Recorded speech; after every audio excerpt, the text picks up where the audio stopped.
you ready? Agility from the champion. Oh, deep six! That could be it. Delivers this deep six.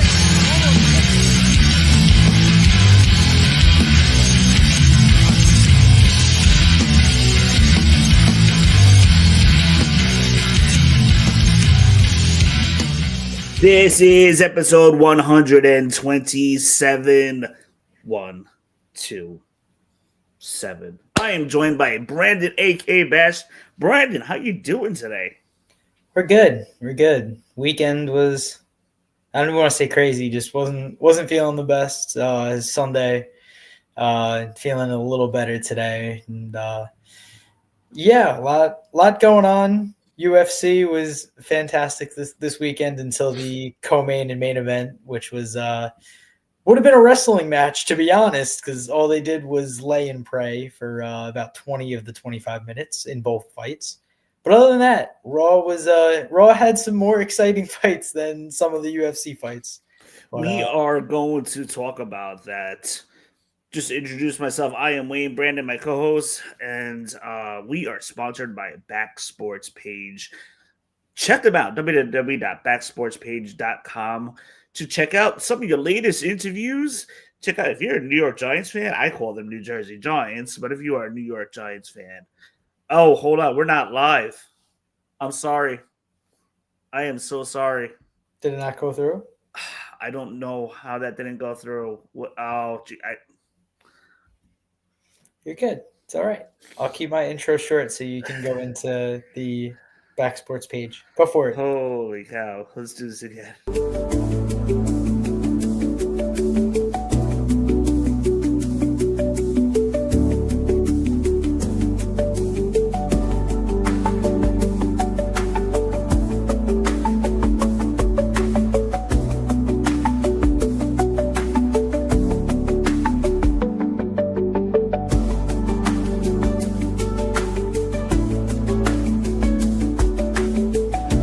Are you ready? Agility from the champion. Oh, deep six! That could be it. Delivers this deep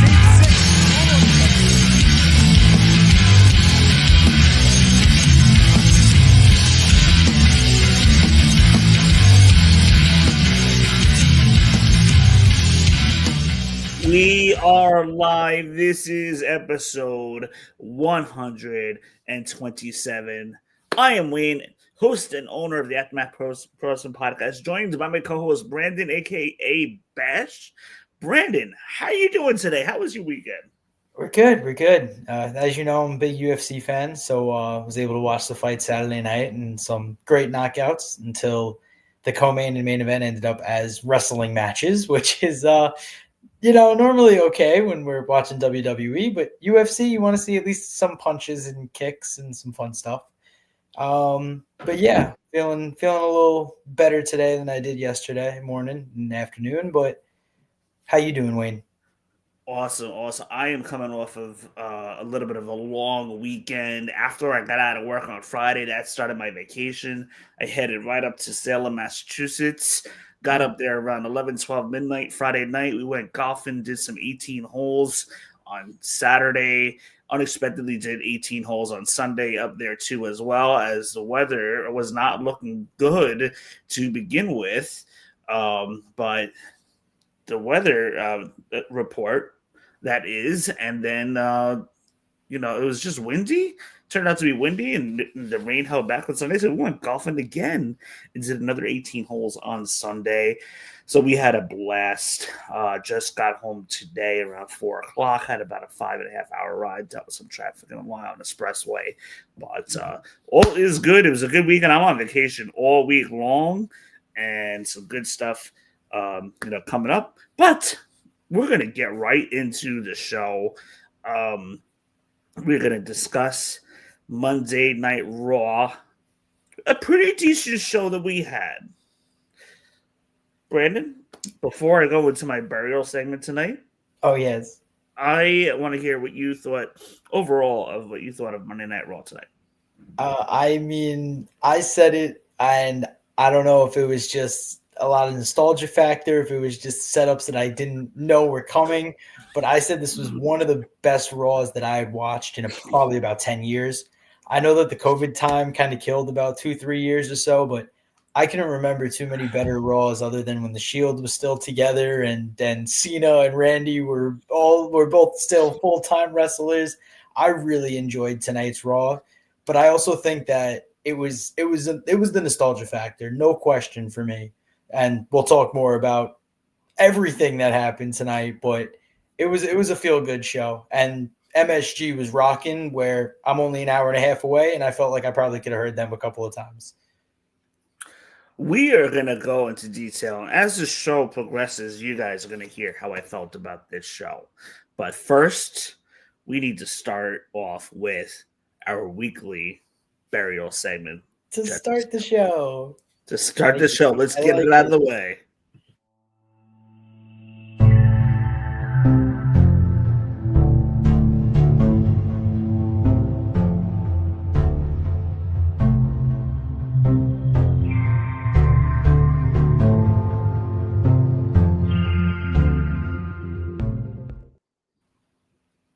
Fantastic. So this past week, for 1 week now, maybe 2 weeks, we have been hearing about this mystery man. We have been talking about it for 2 weeks now. It left a lot of fans speculating who this mystery man was going to be. And I had a lot of brilliant guesses that it could have been, or should have been, rather. We could have had Obafemi introduce a new star into the tournament, get to the finals, Oba wins, beats Cena, and then you make a new star right away. But no, WWE chose not to go that route. There was other names that we a lot of people were talking about Edge. But the problem is, though, more than likely still under contract. Otherwise, I'm sure he could have been the nostalgia act in one of these matches. Then there was a lot of talk about Chris Jericho. There was just a lot of names being tossed around, as we saw Zack Ryder on Friday night. Including tonight, you missed an opportunity to debut somebody new and quite possibly give them a push and make a name for themselves and create new storylines. WWE's had a habit of doing this lately. Yeah, they're definitely going back towards the Sporadic. older generation and getting those familiar faces in versus new faces. So the anticipation, they go to commercial. Solo Sikoa versus the Shadow Mystery Man goes right to the ads commercial. The segment comes back on. We see Solo Sikoa waiting. There's a long pause of anticipation of who's it going to be. I'm here to show the world. I'm here to show the world. I was like, are you kidding me right now? This is what I waited for 2 weeks? Yes, I was happy to see Dolph Ziggler, but this was a wasted spot that somebody could have used to be of a benefit to win and possibly get a match with John Cena and make a new star. But no, we got mystery spot of Dolph Ziggler, a mystery spot of Zack Ryder, both opportunities. Yes, it was good to see them, but a wasted opportunity nonetheless. WWE is thrown away to make a new star. Now you're presented with the, what you see is what you get now. We have Gunther left. He had a banger of a match with Javon Evans. We'll talk about that in a few. We have Gunther left. We have Solo Sikoa left. We have LA Knight, Sheamus.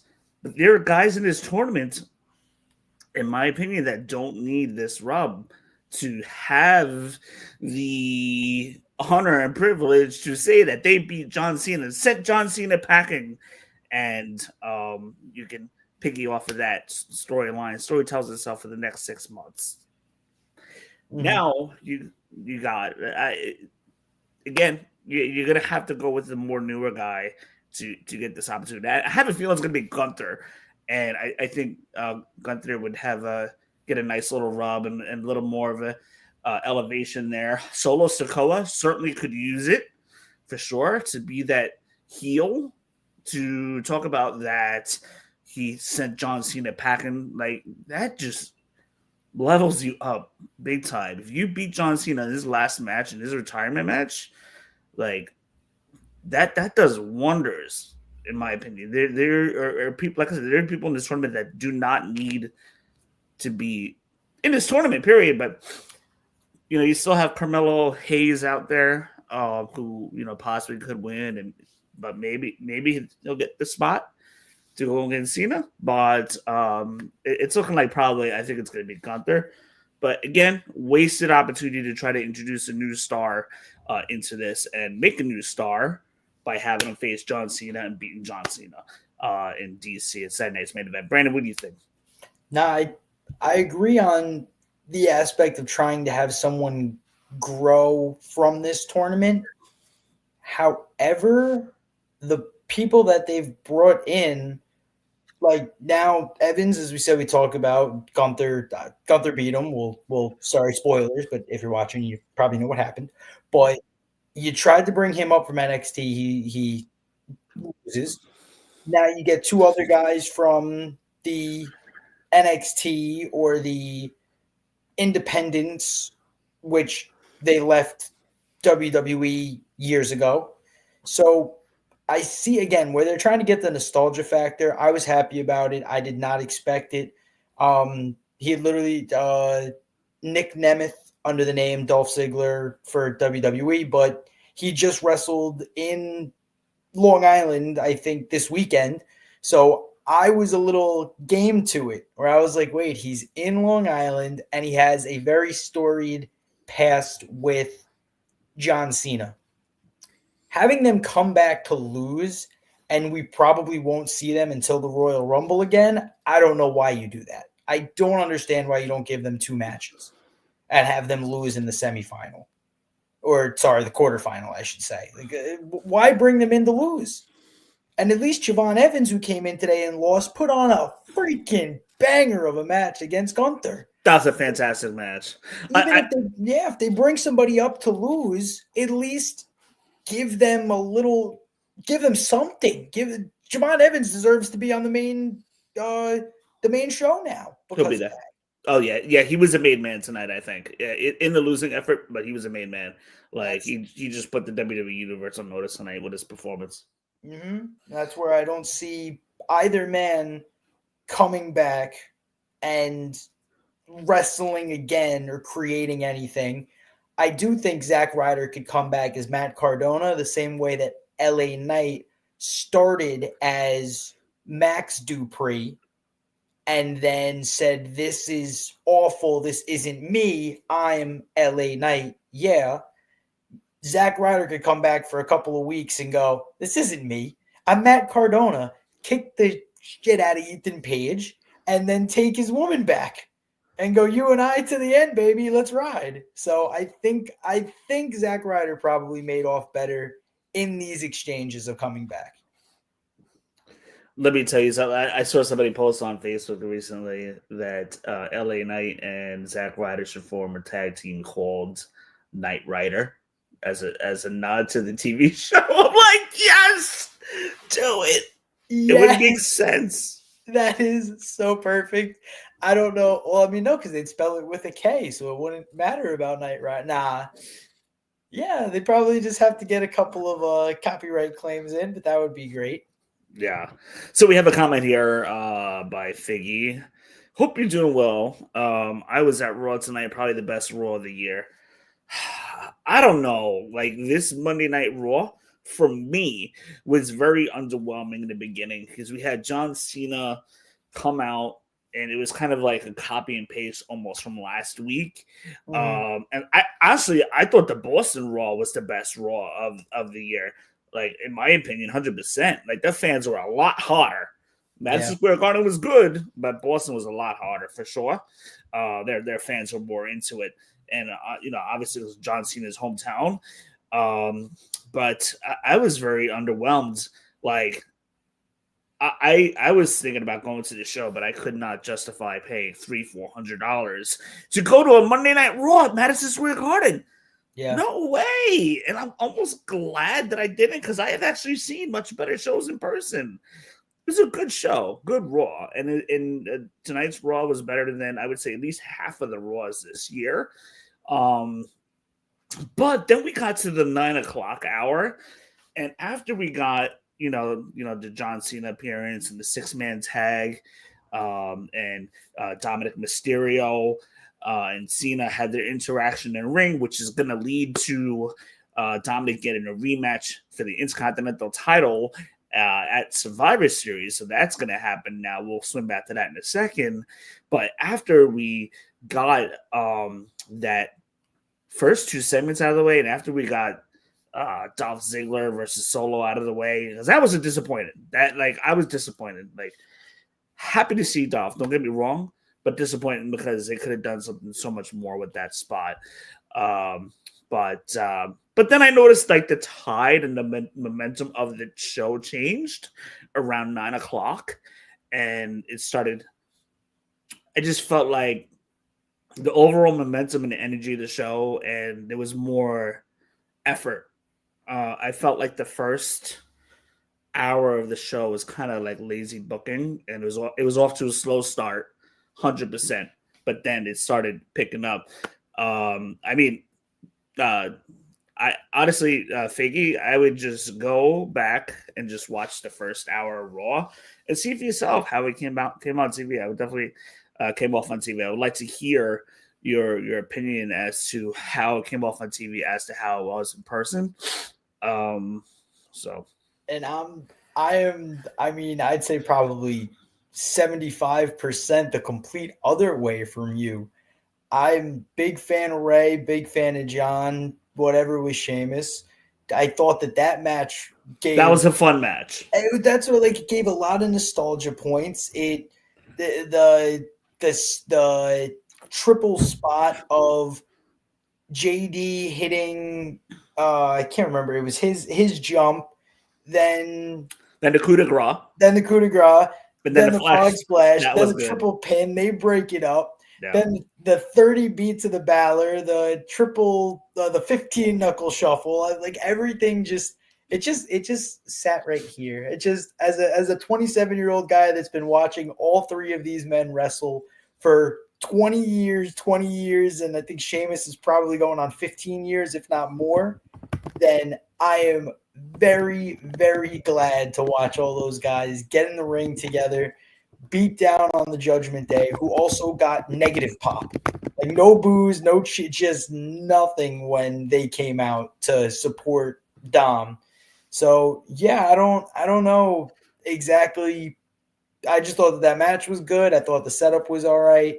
And now I think that we're going to see a very styled match with a lot of people coming out at War Games. You're going to see Ray come out, probably Sheamus, get the Judgment Day out again. Like, there's going to be a lot of tomfoolery is my my word of the month now, speaking of Raw.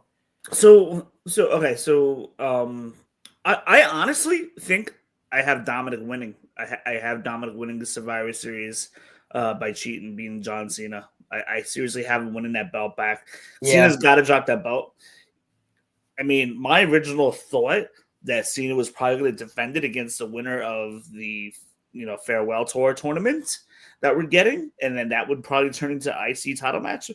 And my thinking was that maybe John Cena would be part of the War Games match, which we'll get into later. But apparently they have other plans, as we can see, and which we also discussed. That would be a possibility of what the men's War Game match would look like. John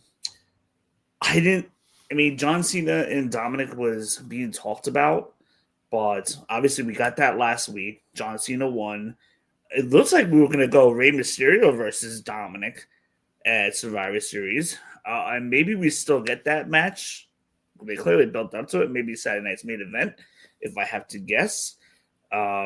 So I did not see John Cena and Dominic again. I did not see it happening again, to be honest with you. But we're getting it. It's going to be good, and I think Dominic is going to get his belt back, and John Cena is going to, give Dominic the win back, and you know, kind of elevate him. WWE is very, very big on Dominic Mysterio and the work that he's been doing ever since he's really joined Judgment Day. So I'm definitely looking forward to that match. It'll be for the IC title match at Survivor Series. Your thoughts on that before we move forward? I've been kind of juggling the last couple hours the idea of what they're trying to do here. And as you said, I don't think there's anyone in the tournament now that could use the IC title other than LA Knight. And like I said, I personally think that an LA Knight heel turn, getting that belt would be fantastic, but I don't think it's time just yet. So yeah, I would say Dom probably gets it back by cheating as he always does. Cena says, you know what, you one-up me that night. I'm not going to say anything other than good job, kid, keep fighting. And then whoever wins the tournament, which I think Finn Balor is still in the tournament, so we could see a Judgment Day connection. Who knows? But yeah, there's not too many. Yeah, there's not too many guys right now that could use that belt. So yeah, give it back to Dom. What's the difference? Moving on, in one of the next segments, we see Jackie Redmond. She's in the middle of the ring. This is something a little bit different that they're doing. And she's getting ready to introduce Stephanie Vakir. And, her entrance music goes off. We see, her, I guess you could say Titantron, her entrance video. That's the word I was looking for. And as Stephanie Vakir is about to make her way down the aisle in front of the entrance, we see Nikki come up from behind and attack Stephanie once again from behind and knocking her out. And then we get Nikki says she hasn't come back, to be a sidekick. She wants to come back for what is hers. And then she's, telling Stephanie that she changed the entire industry. Let's be real. We know who kicked down the doors of the women's revolution, and that's Charlotte, Bayley, Sasha, and Becky Lynch. Yep. So the road was paved, but the NXT women were the ones, Charlotte, the ones that Sasha, Bayley, Becky, the ones that kicked that door down. Yeah. I think Bella is definitely a part of the paving of the NXT women because she was like right before NXT kind of became a big thing for WWE. So I would say she definitely had she was a piece of the puzzle. We'll definitely see exactly as she comes back now. But I don't know. Kind of strange for her to come back. I already said that, I think, last week. That I still don't understand this, recent comeback for her, but we'll see. So, as it appears now, it looks like we are getting it, and I'm pretty sure it was announced already. We're getting Stephanie Vakir defending against Nikki Bella at WWE Survivor Series. So that is happening. Good gosh, I hope that Nikki Bella loses. Yeah. This is just a way to kind of help get Stephanie Vakir more over. Stephanie Vakir has only had this belt for maybe 2-3 months now.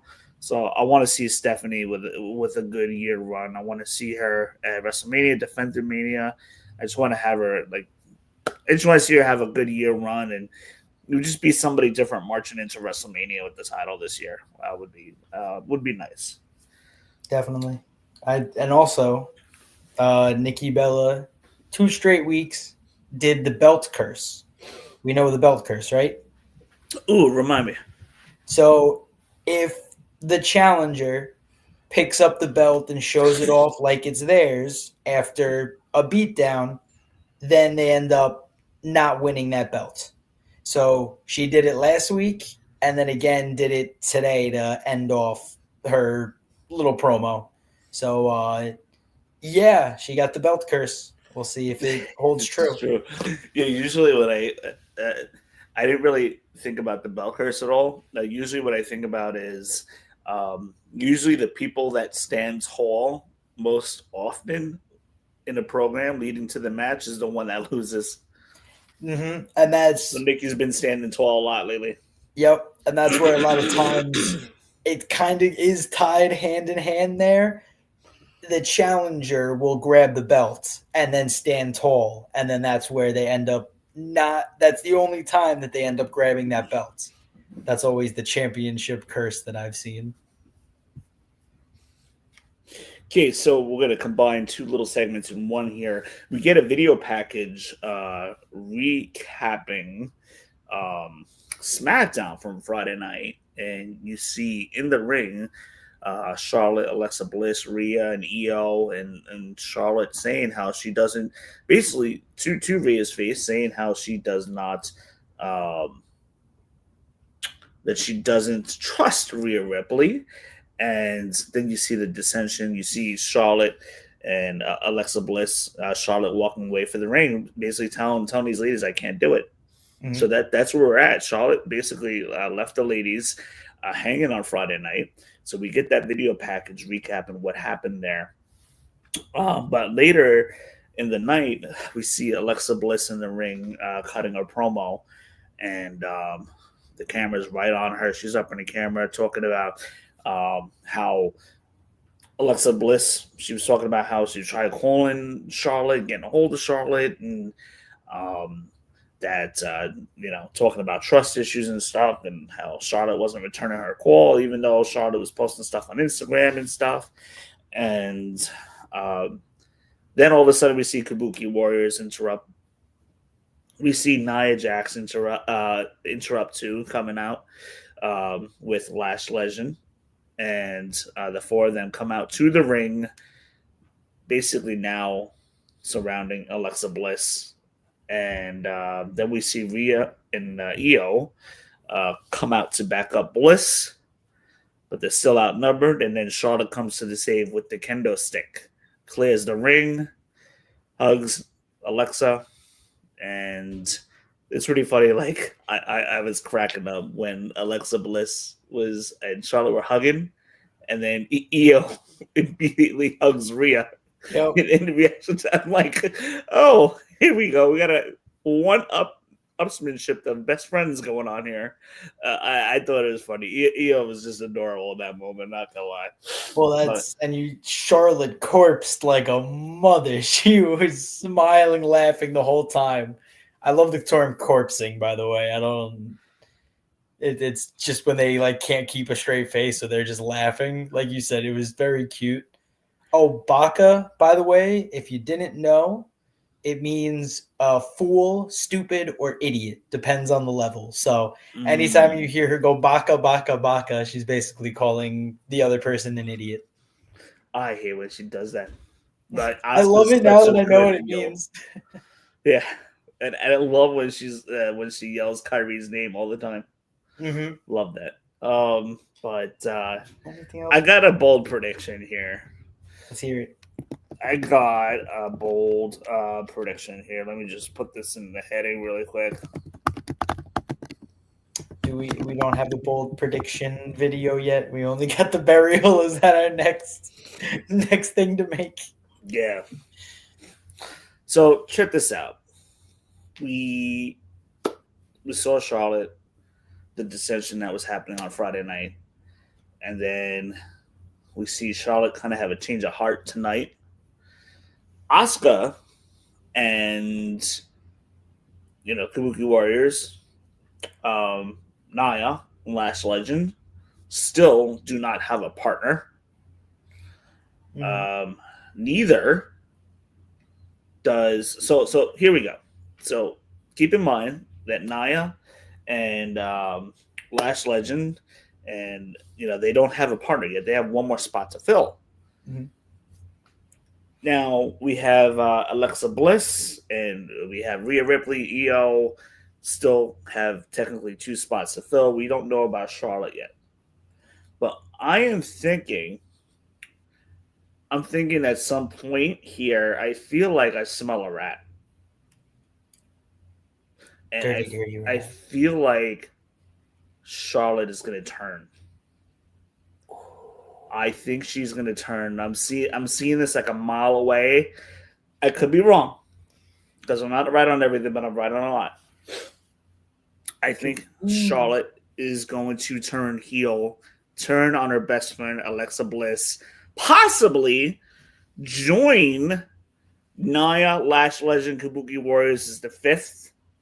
Then you have Bailey and Lyra Valkyria come in and fill out the team with Alexa Bliss. I keep forgetting all the names. Jeez. Alexa Bliss, Io, and Rhea. Mm-hmm. They'll have Bailey and Lyra Valkyria. What do you think of this scenario? Does a Charlotte turn happen before Survivor Series so we can set up those matches? Like a Charlotte heel turn maybe Friday night or Monday? Or do they set something up where Charlotte turns heel at War Games, which has been a booking style that Triple H has done in the past in NXT War Games? I absolutely agree with the second one. I was going to say I think you're a week late because, and I hate that we need to. This is the way that I've spoken about Raw, is that it's like A, then B, then A, then B, then C, A. Like it all connects. So I don't want to mess up too much, but we saw AJ Lee tonight. Amazing. Awesome. We'll speak about that. Yes. And then we did see Rhea talk with AJ. So Yep, I think that's your 5th member. I think Becky is your 5th member now that she doesn't have the belt. And then you have a Charlotte go the night of Survivor Series and make it a 6-on-4. And that's where you get AJ to come back, and she could be the 5th and last member to come out. So you only need her to wrestle for 5 minutes. Like I said, John Cena could have done if they would have picked him in the men's one. So do that with AJ, and then have Charlotte be the last one, and then Charlotte can just go in with it. We could see the Bailey side. That's not a bad one. How about this? Check this out. Mm-hmm. How about Charlotte is the 5th person, right? Okay. So we'll have AJ join the team, and then we have Charlotte. She's the last person on her team to enter War Games. Charlotte walks to the ring, and she's about to get in the ring, and then she turns her back on her team and does not even enter the match and walks away. Wow, that could be another one too. Absolutely. Or maybe she does the Randy Orton doesn't show up and then the music plays. And she can still get counted as the 5th member later on and does a turn without doing a turn and then stays a face until Royal Rumble main event. Like you could keep her for another month as a face, but have her turn after that, but show that she wants to turn by showing up late. Are they just gonna, like I said, are they just gonna do the Randy Orton pull and then just have her show up late? There's so many different so many different angles now. But I'm telling you, I smell a rat. I smell a rat here, 100%. Yep. Something's going down with Charlotte. I don't know exactly what it is, but I think it includes her turning heel at some point. Yeah, especially the trust thing, because that's where everybody else is going to be like, you said that you couldn't trust Rhea, so you turned before even giving a chance to trust anyone, and now we all don't trust you, so screw you. Like, there's a lot of different ways to write that in where the writers can make it make sense, but I do see something happening at some point, and that's the greatness of having this. And even if it does become a 6-on-4, then you can have that Bailey and Lyra come back, still have AJ come in, like have a lot go on there. So there's a lot that could happen. Absolutely. The AEW War Games matches were pretty good, so WWE knows what they need to follow, and I think we're going to get some brutal matches, especially in the men's side. We have the IC, the Intercontinental the Women's Intercontinental title match tonight, which has been a couple weeks in the making now. In this process, we've seen Maxine really, really improve. Like WWE's kind of been letting her loose more.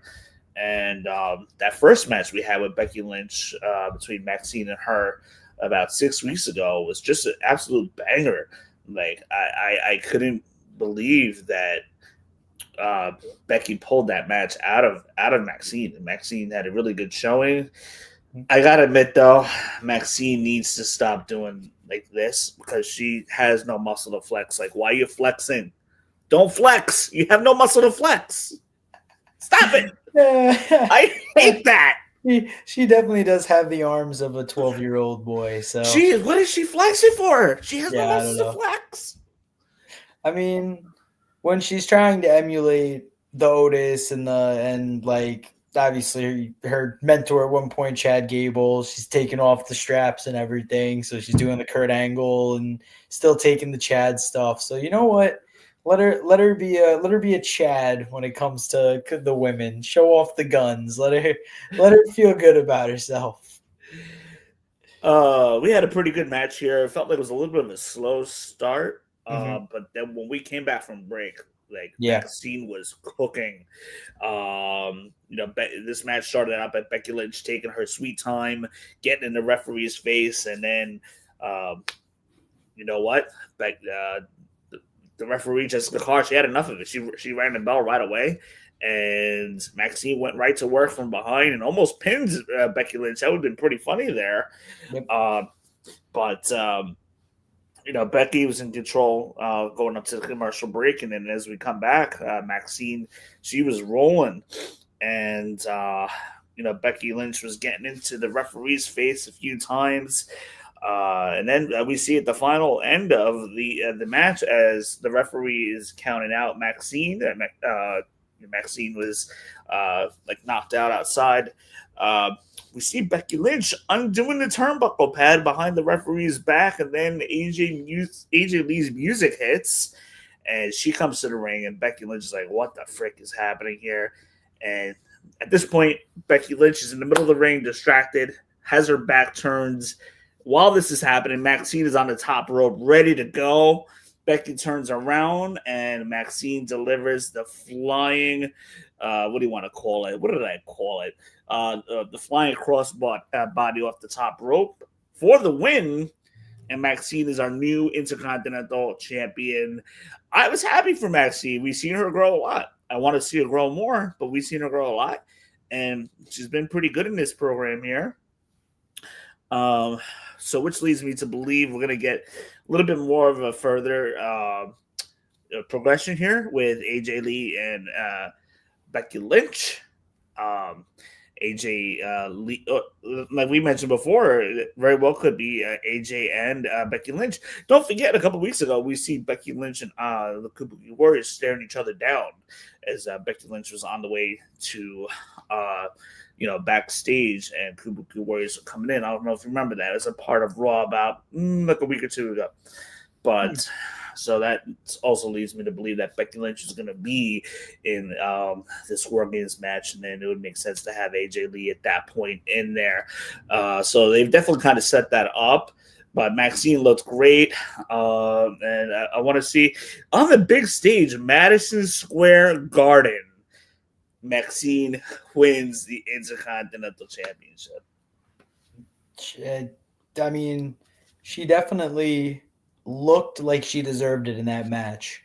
Not too many botches. Really was flowing in the match. Everything was quick paced. Like I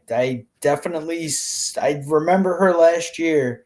She was as green could get, and now she's starting to lose that shade of green. She's starting to get really into the ring now, and to be able to put on a styled 10-minute match against one of those 4 horsewomen like we were talking about, you got to give it up to her.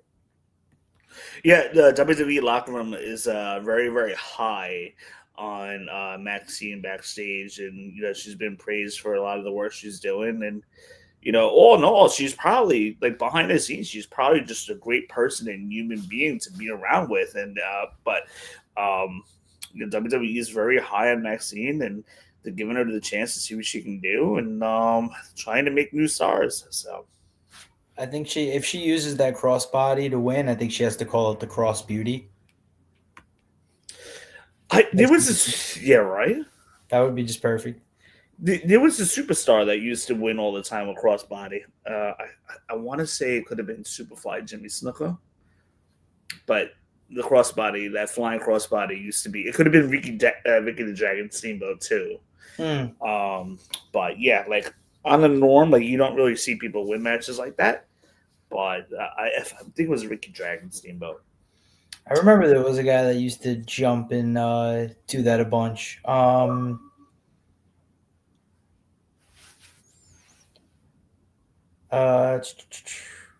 too many.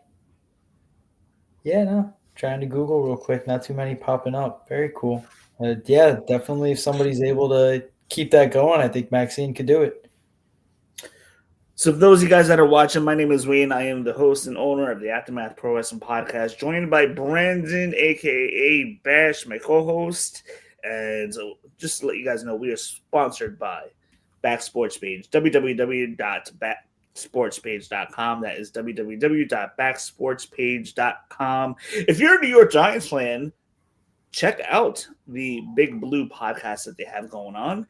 Also, check out the Cut Pro Wrestling podcast that they have to check out interviews with past and former WWE superstars, such as Ted DiBiase, some former ECW guys, just Incredible, Tommy Dreamer, interviews with the Good Brothers. Check that all out.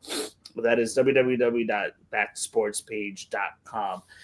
So here we go. We are going to talk the main event. And it wasn't the main event match, the main event segment of the night. We get the men's war game face to face. And that is Cody Rhodes. So the Vision at this point are already in the ring. They come out first. And it's not too often where the bad guys are surrounded, but this is the scenario. So both teams are face to face. Cody, Usos, and Punk surrounding the Vision. Logan Paul and Drew.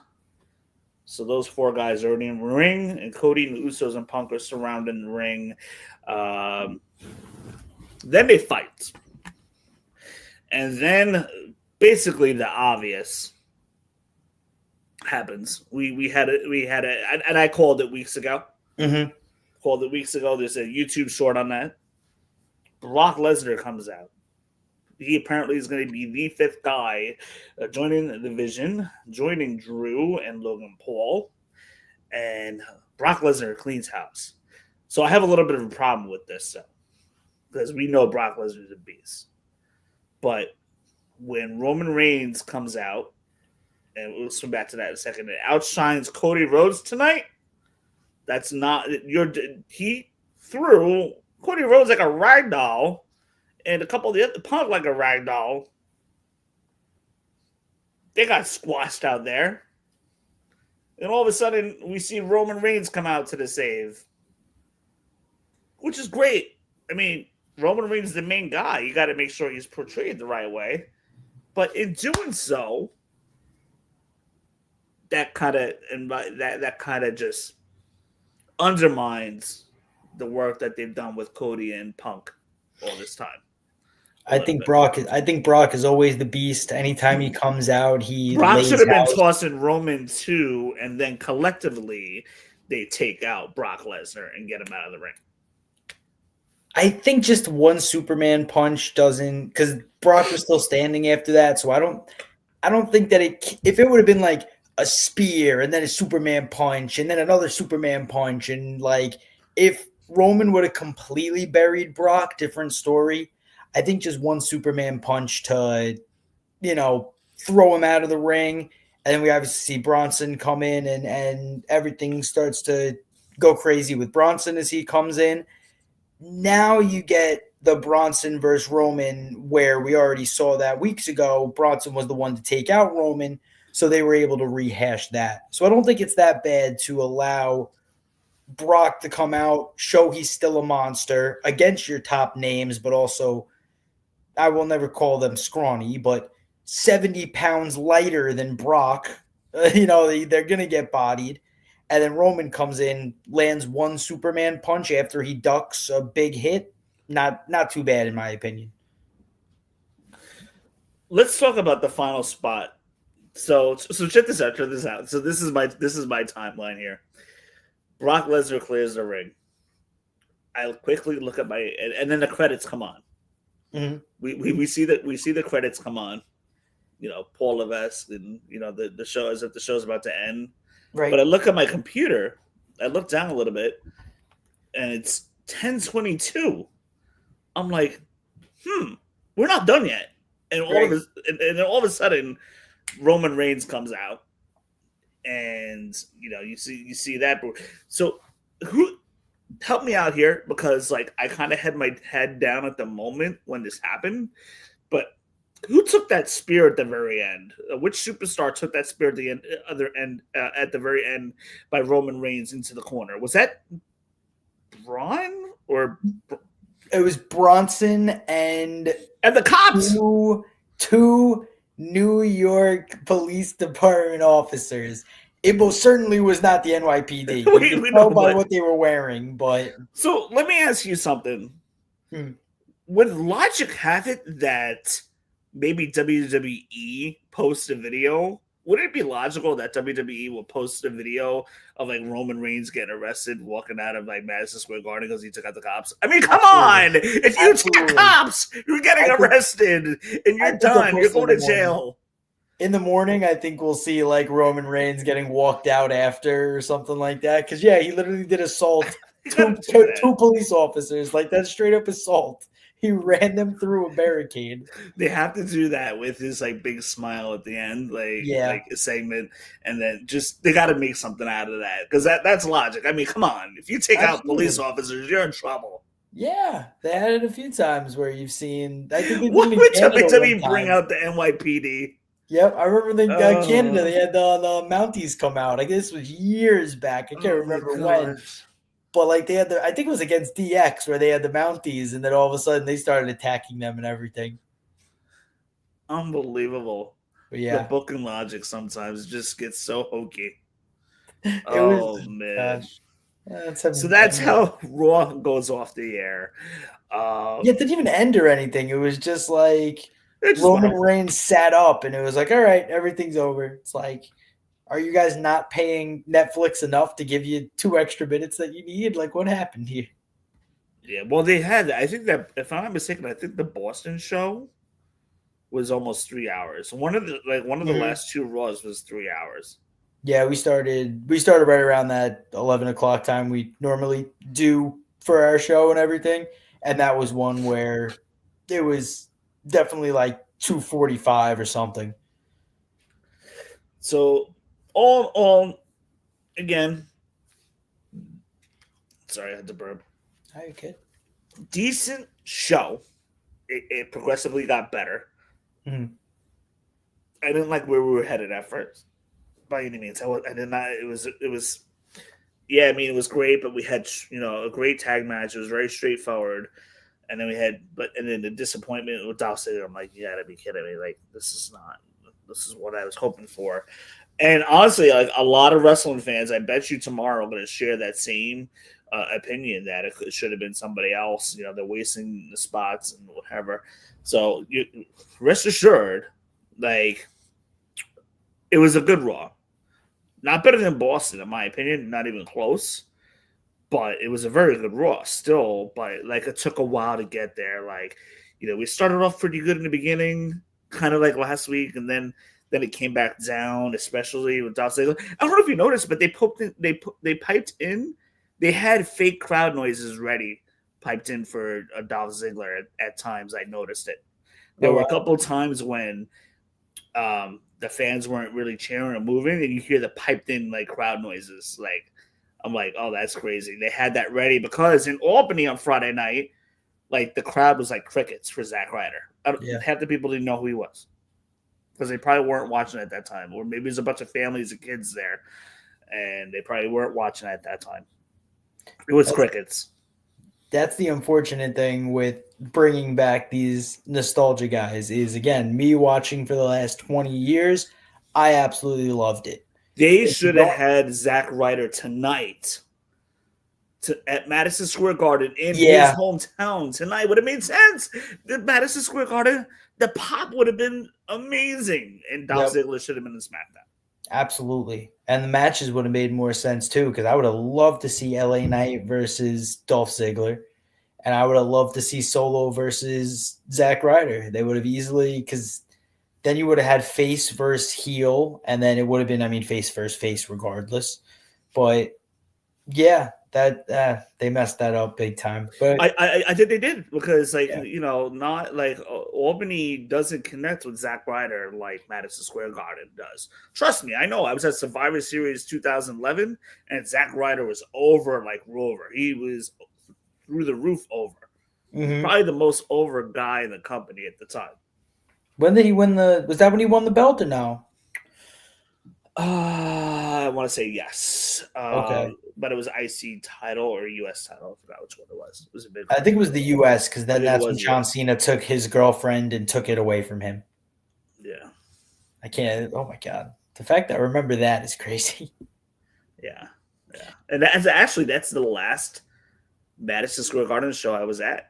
And it's this day today, 29 years ago, that I went to my first WWE televised show in Madison Square Garden.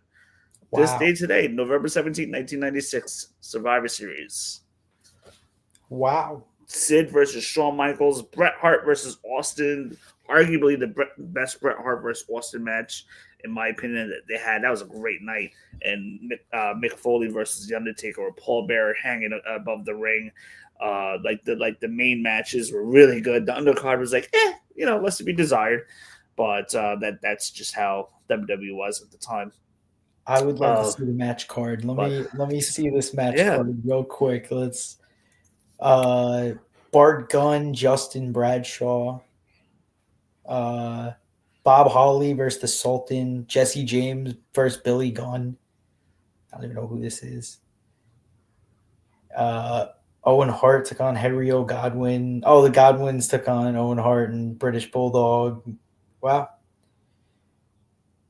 Undertaker against Mankind. Rocky Maivia versus Hunter Hearst Helmsley. Love that. Jake the Snake versus Jerry the King Lawler. Oh, this was the elimination match. Yeah, that was an elimination match. Yeah. Yes. You had fake Razor and fake Diesel. So basically, the big rumor at the time was that the real Diesel and real Razor Ramon were going to come back to Survivor Series. And they did it. It ended up being the fake Diesel and fake Razor Ramon. That's a whole other story to get into. But that all in all, general good show. That was my first show. I've been in many Madison Square Garden shows, but I haven't really been to any that I can even think of since 2011. That's Survivor Series 2011, if I'm not mistaken. But it was Survivor Series, and that featured The Rock and John Cena taking on Miz and R-Truth. Was the main event. I do remember that match. Wow. Yeah. I don't know if I really watched it or anything. I do remember that. Crazy. So those of you guys that are watching, thank you so much. We will keep you guys posted as to what the schedule will look like if we're going to do Survivor Series. If not, I have not even decided yet. I will be traveling to Syracuse and Montreal the weekend of Survivor Series. I'll be in Montreal that Monday through Thursday or Friday. I don't know if I'm going to have my laptop with me or not. It just, honestly, to be real, it just depends on how much I feel like packing and bringing with me. So we'll keep you guys posted. Would love to do a post-show for Survivor Series, but we will definitely keep you guys in the loop on that. More than likely, we'll be back next Monday night, and be on the lookout for a SmackDown post show within the next coming weeks, but probably not until January. It's looking like. But we have a couple of action figure reveals coming up this week, so be sure to check them out. And Brandon, any last words? I'm definitely gonna go watch some Javon Evans matches because dude looks insane. Even though we lost, dude looks fantastic. We didn't talk much about that match, but He looked fantastic in the losing effort. Absolutely. No, I really don't have much going on. Anybody from Long Island needs any furniture, check out Bob's. I've been working there for 6 months now, actually, as of last week. So crazy to say, but it's been fun. But yeah, if anybody's watching and needs some furniture, please come check that out. I guess brought to you by Bob's, but not really. Brought to you by Bob's Discount Furniture. There you go. At least one supporter of it. Love it. Those of you guys that are watching, thank you so much. We will keep you posted. We will be back soon with another edition of The Aftermath. Till next time. Catch you guys later. Agility from the champion. Oh, deep six. That could be a delivered this deep six.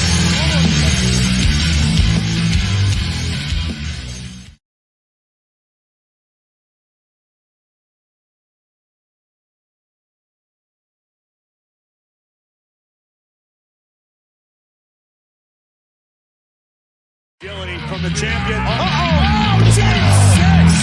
That could be a delivered this deep